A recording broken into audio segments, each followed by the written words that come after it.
এখন আছি মুন্সিগঞ্জ জেলার সিরাজদিখান উপজেলার মালখানগর ইউনিয়নের কুন্ডে বাজার যে ব্রিজটি আছে এই ব্রিজটির এইখানে যে ডোহরি খাল, এটি ইসামতির একটি শাখার নদী। তো এইখানে এই নদীর কিন্তু এইভাবে প্রচুর স্রোত থাকে। তো তার উপরে একসাথে পানি বৃদ্ধি এবং এই বল গেট এবং ট্রলারের যে ঢেউগুলো আছে, এই ঢেউয়ের কারণে কিন্তু এখন নদীর যে পাড়গুলো আছে এগুলো ভাঙন দেখা দিয়েছে। আপনাদের আমি একটু দেখানোর চেষ্টা করি যে দেখেন আপনার পুরো পাড়টাই কিন্তু এখন ভেঙে যাচ্ছে। আপনারা দেখতে পাচ্ছেন এই যে এইখানে কিন্তু বল গেটগুলো এই যে আসতেছে এবং ওই পাশেও কিন্তু ভাঙন দেখা দিয়েছে।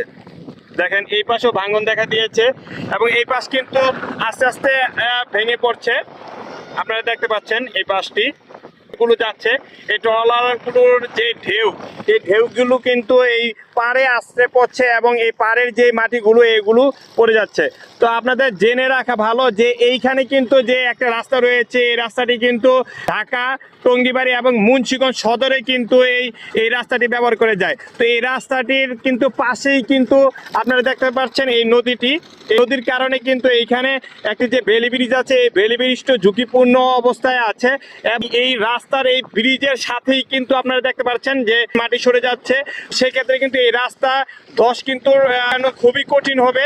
আপনারা দেখতে পাচ্ছেন যে খুবই কঠিন হবে। যে এইখানে আপনারা দেখতে পাচ্ছেন, আমি দূর থেকে দেখাচ্ছি যে এই মাটিগুলো যদি আস্তে আস্তে রাস্তার সাথেই কিন্তু আপনারা দেখতে পাচ্ছেন এই সাথেই কিন্তু যদি ভেঙে যায়, তো সেক্ষেত্রে কিন্তু অনেক বড় ক্ষতি হয়ে যাবে।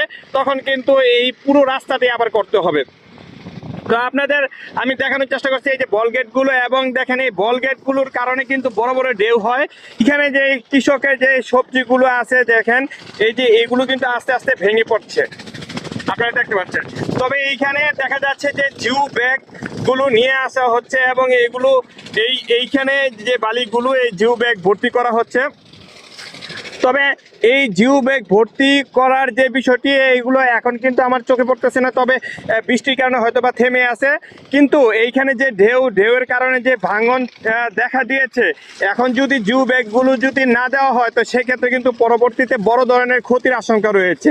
আর এইখানে কিন্তু এই নদীর পাড়েই কিন্তু আপনার মালখানগর ইউনিয়নের গ্রামগুলো এবং এই রাস্তা, বিশেষ করে কিন্তু এই রাস্তাটি যদি কোনো ভাঙন সৃষ্টি হয় তো সেক্ষেত্রে কিন্তু প্রচুর ক্ষতিগ্রস্ত হবে এবং লাখ লাখ মানুষ কিন্তু এই রাস্তাটি দিয়ে বিভিন্ন জায়গায় যেয়ে থাকে।